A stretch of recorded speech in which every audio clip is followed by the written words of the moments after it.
কিংবা উভয়ই যদি তোমার জীবদ্দশায় বার্ধক্যে উপনীত হয়, তাহলে তাদের সাথে বিরক্তিসূচক কিছু বলো না এবং কখনো তাদের ধমক দিও না। তাদের সাথে সম্মানজনক ভদ্রজনিত কথা বলবে।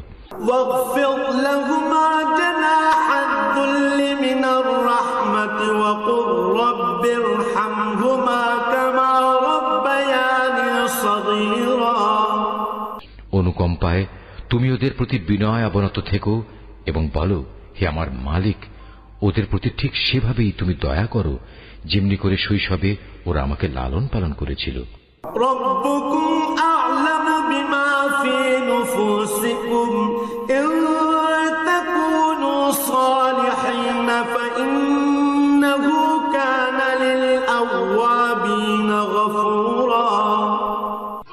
আসলে তোমাদের মালিক তোমাদের মনের ভিতরে যা আছে তা ভালো করেই জানেন। তোমরা সত্যিই যদি ভালো মানুষ হয়ে থাকো